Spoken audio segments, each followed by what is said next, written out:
Hello students, welcome to my YouTube channel. हम NEET exam के लिए प्रीवियस ईयर क्वेश्चन की सीरीज कर रहे हैं। आज हम फिजिक्स का चैप्टर 2 में से motion in a straight line के प्रीवियस ईयर क्वेश्चन जो है वो करेंगे। तो चलिए स्टार्ट करते हैं आज का वीडियो लेक्चर। तो आज का जो हमारा फर्स्ट क्वेश्चन है वो है हमारा distance displacement and uniform motion के ऊपर। ये क्वेश्चन जो है वो नीट उड़ीसा 2019 में आया हुआ है। तो देखते हैं क्वेश्चन क्या है। क्वेश्चन है हमारे पास, a person travelling in a straight line moves with a constant velocity v1 for certain distance x and with a constant velocity v2 for the next equal distance, the average velocity v is given by the relationship। जब हमारा जो है वो हम equal distance जो है वो अलग अलग स्पीड के साथ कवर करते हैं, तो उसके लिए जो एवरेज वेलोसिटी फाइंड आउट करने का जो फॉर्मूला होता है, जो हमें याद रखना है, वो होता है v is equal to 2v1 v2 divided by v1 plus v2। ये फॉर्मूला कब लगता है? जब हम अलग अलग वेलोसिटी से इक्वल डिस्टेंस ट्रेवल करते हैं। यहाँ पे लिखा हुआ है कि पहले वो सर्टेन डिस्टेंस x कवर करता है, बाद में इक्वल डिस्टेंस बाद में फिर से जो है वो कवर करता है। तो हमारे पास एवरेज वेलोसिटी का फॉर्मूला हो जाएगा ये, लेकिन ऑप्शंस में ऐसा कुछ भी नहीं है। तो इसको थोड़ा अरेंज करके देखते हैं हम। तो 2 को इधर ले आते हैं, तो ये हमारा हो जाएगा v/2 is equal to v1 v2 upon v1 plus v2। इसको जो है वो रेसिप्रोकल कर देते हैं, उल्टा कर देते हैं, तो ये हो जाएगा हमारा 2v upon v1 plus v2 upon v1 upon v2। अब इसको, ये वाली जो साइड है, इसको हम लिख सकते हैं 1 upon v1 plus 1 upon v2, क्योंकि इसको अगर हम सॉल्व करेंगे तो ये वापस फिर से जो है वो यही चीज़ बन जाएगी। तो हमारे पास फाइनली जो रिलेशन आ गया वो क्या आ गया, 2 upon v is equal to 1 upon v1 plus 1 upon v2, जो कि ऑप्शन सी में है। तो क्वेश्चन नंबर 1 के लिए ऑप्शन सी जो है वो हमारा राइट होगा। Next question, question number 2। Preeti reached the metro station and found that the accelerator was not working. She walked up the stationary accelerator in time t1. On the other days, if she remains stationary on the moving accelerator, then the accelerator takes her up in time t2. The time taken by her to walk up on a moving accelerator will be। हमें question में बोला गया है कि पहले जो प्रीति है वो एक स्टेशनरी एक्सेलरेटर के ऊपर चलती है, यानी कि एक्सेलरेटर जो है वो रुका हुआ है और वो सीढ़ियों के ऊपर जो है वो एक्सेलरेटर के ऊपर जो है वो चल के जाती है, तो उसको टाइम लगता है t1। और अगले दिन किसी और दिन जो है वो एक्सेलरेटर पे जाके खड़ी हो जाती है। अब एक्सेलरेटर खुद से चलता है ऊपर, तो उसको ऊपर जाने में जो है वो टाइम लगता है t2। हमसे पूछ रहे हैं कि अगर वो मूविंग एक्सेलरेटर के ऊपर चल के जाए, यानी कि एक्सेलरेटर भी चल रहा हो और वो खुद भी चल रही हो, तो उसको जो है वो कितना टाइम लगेगा। तो हमें क्या करना है बेसिकली यहाँ पे, तो पहले तो हम वेलोसिटीज निकाल लेते हैं। पहली वेलोसिटी जब वो रुका हुआ था, एक्सेलरेटर रुका हुआ था और वो चल रही थी, तो उसको हम v1 मान लेते हैं। मान लेते हैं कि उसने डिस्टेंस ऊपर जाने का x कवर किया और उसको टाइम कितना लगा, टाइम लगा t1। उसके बाद v2 वेलोसिटी हम मान लेते हैं कि जब वो रुकी हुई थी और एक्सेलरेटर चल रहा था, उस टाइम पे अब भी डिस्टेंस तो x ही कवर किया होगा ऊपर जाने के लिए, जो डिस्टेंस वो अभी तक x ही रहेगा और इस बार टाइम जो है वो t2 लग रहा है। अब क्या होगा, नेक्स्ट टाइम हमसे पूछ रहे हैं कि अब एक्सेलरेटर भी चलना चाहिए और वो खुद भी चलनी चाहिए, तो यानी कि अब ये रिलेटिव मोशन का क्वेश्चन बन जाएगा। दोनों जो है वो चल रहे हैं इन द सेम डायरेक्शन, दोनों जो है वो हमारा एक्सेलरेटर भी उसको ऊपर लेके जा रहा है और वो भी ऊपर जा रही है, तो यानी कि वो अब जल्दी ऊपर पहुंचेगी। तो दोनों वेलोसिटी जो है वो ऐड हो जाएंगी, तो हमारे पास जो न्यू वेलोसिटी आएगी वो v1 प्लस v2 से आएगी। तो हमारे पास ये क्या हो जाएगा, अगर हम इसको सोल्व करेंगे तो हमारे पास हो जाएगा ये v1 हमारे पास कितना है, v1 था हमारे पास x अपॉन t1 और v2 हमारे पास कितना था, ये था हमारे पास x अपॉन t2। और हमारे पास जो टोटल जो वेलोसिटी आएगी वो हो जाएगा x अपॉन t। तो x तो सारा कॉमन ही है, तो वो कैंसिल हो जाएगा, तो हमारे पास आ जाएगा 1 upon t is equal to 1 upon t1 plus 1 upon t2। अगर इसको अरेंज करेंगे तो हमारे पास ये हो जाएगा 1/t इज इक्वल टू, इधर एलसीएम आ जाएगा t1 t2 t1 plus t2। हमें जो है वो t निकालना, तो रेसिप्रोकल कर लेते हैं, ये हो जाएगा t1 t2 upon t1 plus t2, यानी कि ऑप्शन बी जो है वो हमारा राइट हो जाएगा क्वेश्चन नंबर 2 के लिए।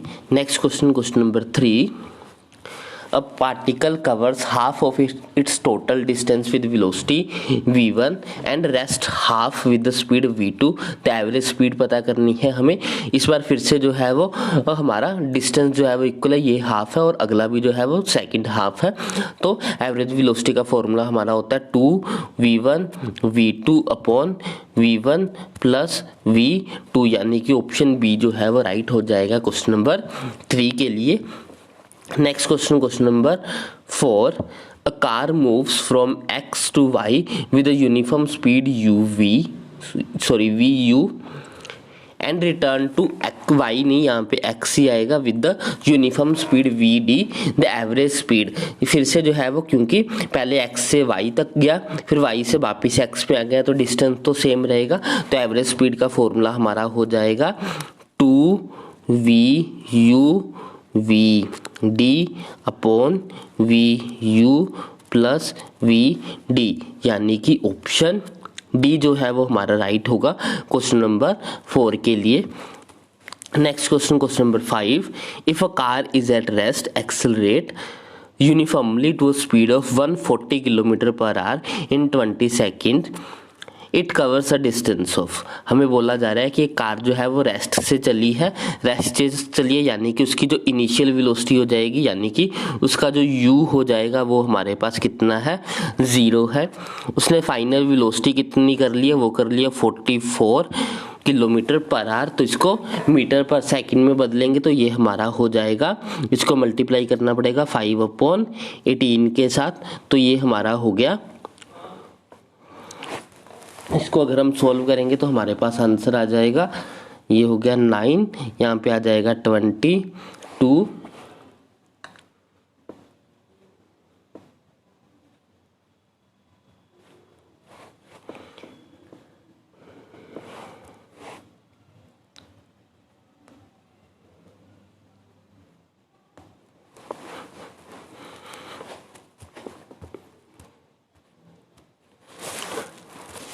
तो हमारे पास जो है वो v कितना हो जाएगा, v हमारे पास है 144, इसको मीटर पर सेकंड में बदलेंगे तो 5/18 से मल्टीप्लाई करेंगे तो ये हमारे पास आ जाएगा 40 मीटर पर सेकंड। तो अब आ गया v हमारे पास, u हमें पहले से ही गिवन था क्योंकि रेस्ट से चलिए, तो u है हमारा 0, v हमने निकाल लिया 44। यहाँ से हम अब निकाल लेते हैं एक्सेलरेशन, वो होता है v is equal to u plus a t।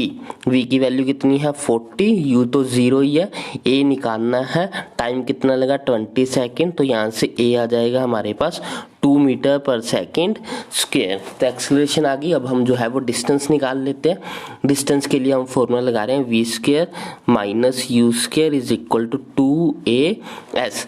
v कितना है 40 है, 40 का स्क्वायर करेंगे तो 1600, u तो 0 ही है तो ये ऐसे ही हो जाएगा, 2 इंटू a कितना आ गया 2s हमने निकालना है। 2 को 1600 से डिवाइड करेंगे 800 आ जाएगा, 800 को 2 से डिवाइड करेंगे तो 400 आ जाएगा, यानी कि हमारा डिस्टेंस हो जाएगा 400 मीटर, जो कि ऑप्शन सी है। तो क्वेश्चन नंबर 5 के लिए ऑप्शन सी हमारा राइट होगा। Next question number 6, a bus travelling the first 1/3 distance at speed of 10 km per hour and next 1/3 at speed of 20 km per hour and the last 1/3 at speed of 60 km per hour। Average speed पता करनी है, तो average speed का formula हो जाएगा total distance upon total time. Total distance हमने मान लेते हैं कि वो x था डिवाइडेड बाय टोटल टाइम, यानी कि हमें टोटल टाइम क्या हो जाएगा t1 t2 plus t1 plus t2 plus t3, तीनों टाइम्स को ऐड करेंगे। अब t कैसे निकलेगा, t निकलेगा हमारा डिस्टेंस अपॉन स्पीड का फॉर्मूला लगा के। तो फर्स्ट टाइम उसने कितना डिस्टेंस कवर किया, x का 1/3 यानी कि x/3 और उसकी स्पीड कितनी थी 10 थी। सेकंड टाइम फिर से जो है वो x/3 डिस्टेंस कवर किया और इस बार स्पीड थी 20।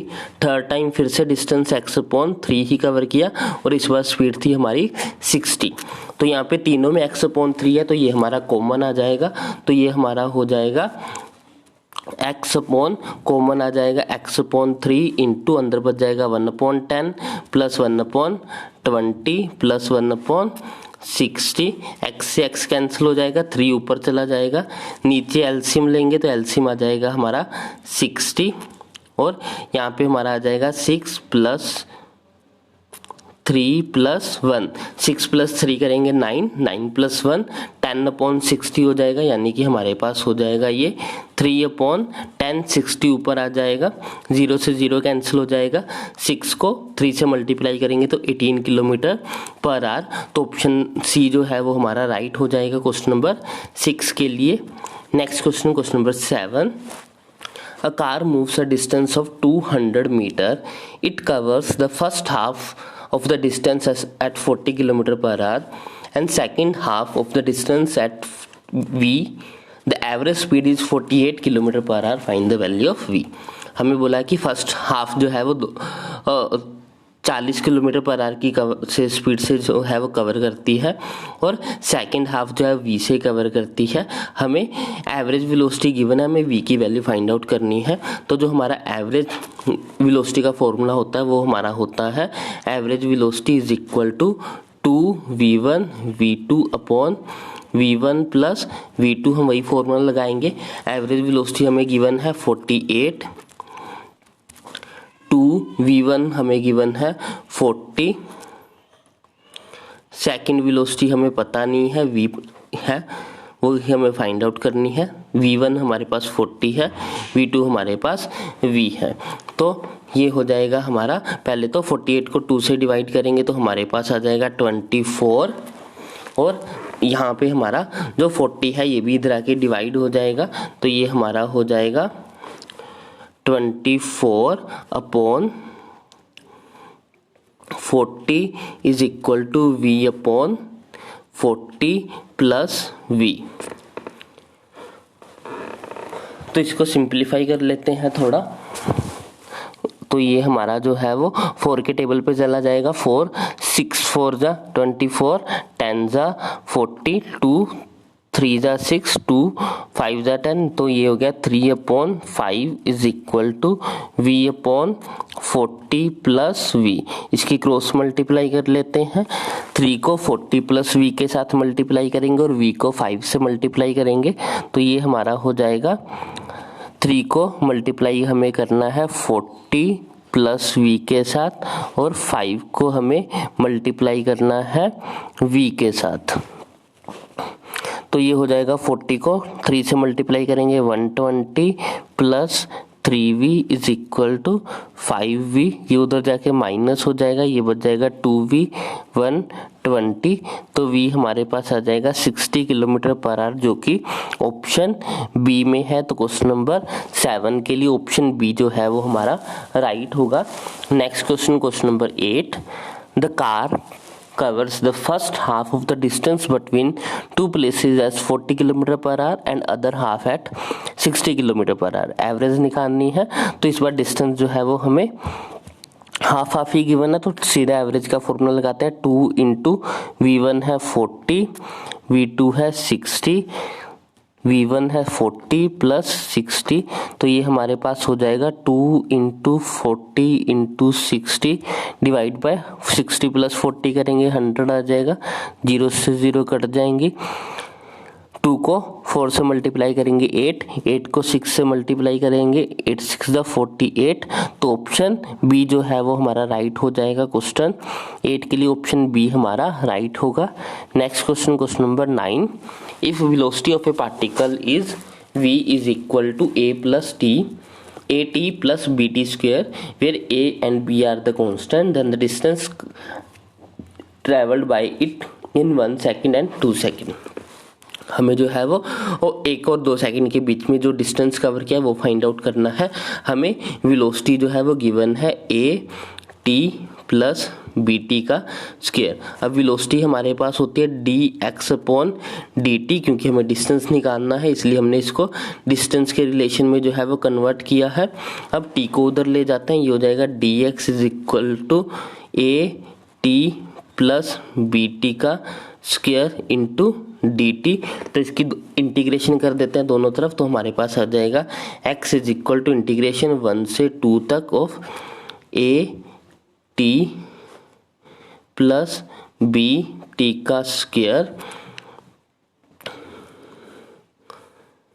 इसकी जो है वो हमें इंटीग्रेशन करनी है विद रिस्पेक्ट टू टाइम, तो ये हमारे पास हो जाएगी, पहले तो ए टी की करेंगे तो ये हो जाएगी ए टी का स्क्वायर, लिमिट्स जो है वो पुट करनी है, प्लस बी टी की करेंगे तो ये हमारे पास हो जाएगी बी टी का क्यूब अपॉन 3, यहाँ पे अपॉन में 2 पावर जो है ये जो है वो हमारे पास 1 से 2 तक जाएगी। तो upper limit minus lower limit put करेंगे तो 2 माइनस 1 करेंगे तो ये हमारे पास 1 ही आ जाएगा।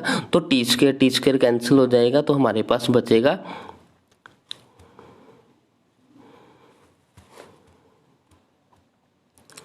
तो हमारे पास जो रिजल्ट बना है वो बना है हमारे पास ए टी स्क्वायर अपॉन 2, इसकी upper limit minus lower limit करनी है, प्लस बी टी का क्यूब अपॉन 3, इसकी भी जो है वो upper limit minus lower limit करनी है। तो ये हमारे पास हो जाएगी a अपॉन 2 को कॉमन ले लेते हैं, अंदर बच जाएगा टी का स्क्वायर, यानी कि अपर लिमिट 2 का स्क्वायर करेंगे तो आएगा 4 माइनस लोअर लिमिट 1 का स्क्वायर करेंगे तो हमारे पास आ जाएगा 1। तो ये 4 माइनस 1 ये हो जाएगा 3a अपॉन 2। ऐसे अब हम इसका निकाल लेते हैं। इसका अगर हम करेंगे तो b अपॉन 3 को जो है वो हम कॉमन रख लेते हैं, अंदर बचेगा सिर्फ t का क्यूब। अब अपर लिमिट करेंगे t का क्यूब यानी कि 2 का क्यूब करेंगे तो 8 आएगा माइनस 1, तो ये हो जाएगा हमारा 8 में से 1 माइनस करेंगे 7, तो ये हो जाएगा 7 अपॉन 3b। तो एक हो गया 3 upon 2a plus 7 upon 3b, जो कि है ऑप्शन सी के अंदर। तो क्वेश्चन नंबर 9 के लिए ऑप्शन सी जो है वो हमारा राइट होगा। Next question, question number 10, a particle of unit mass undergoes dimensional motion such that its velocity varies according to this, where b and n are the constant and x is the position of the particle। हमें जो है वो acceleration find out करनी है। हमें velocity given है bx minus 2n, हमें acceleration find out करनी है। एक्सेलरेशन जो है वो हमारी इक्वल टू होती है dv अपॉन dt, लेकिन यहाँ पे टाइम के रिस्पेक्ट में कोई फंक्शन ही नहीं है, तो इसलिए हम जो है वो इसको मल्टीप्लाई कर देते हैं dx के साथ और डिवाइड भी कर देते हैं dx के साथ। तो ये हमारा हो जाएगा dv upon dx into dx upon dt। तो ये dx अपॉन dt जो है वो इक्वल टू वेलोसिटी हो जाएगा और dv अपॉन dx हम निकाल लेंगे। तो फाइनल हमारे पास जो एक्सेलरेशन हो जाएगी वो हो जाएगी v into dv upon dx। अब अगर हम dv अपॉन dx निकालें तो ये हमारे पास आ जाएगा, हमें v की जो है वो डेरिवेटिव करनी है तो b ऐसे ही आ जाएगा। यहाँ पे पावर डेरिवेशन में पावर आगे हो जाती है तो माइनस 2n आगे आ जाएगा इंटू x, इसमें से जो है वो 1 माइनस होगा, माइनस 2n माइनस 1। अब इसको जो है वो हमें ये आ गया हमारा dv अपॉन dx, इसको हमें मल्टीप्लाई करना है वेलोसिटी के साथ, यानी कि वेलोसिटी का एक्सप्रेशन क्या है वो है bx की पावर माइनस 2n। तो दोनों को मल्टीप्लाई कर लेते हैं तो हमारा ऑप्शन आ जाएगा, तो हमारा ऑप्शन ए जो है वो इसके लिए राइट हो जाएगा। तो क्वेश्चन नंबर 10 के लिए ऑप्शन ए हमारा राइट होगा। तो आज के लिए बस इतने, नेक्स्ट क्वेश्चन हम नेक्स्ट वीडियो लेक्चर में करेंगे। आई होप आपको सभी क्वेश्चन जो है अच्छे समझ में आए होंगे। अगर आपको कोई भी डाउट हो तो आप मुझे कमेंट सेक्शन में लिख सकते हो। अगर आपको वीडियो अच्छी लगी तो इसको लाइक करें, शेयर करें और चैनल को सब्सक्राइब करें। Thanks for watching, bye bye, take care.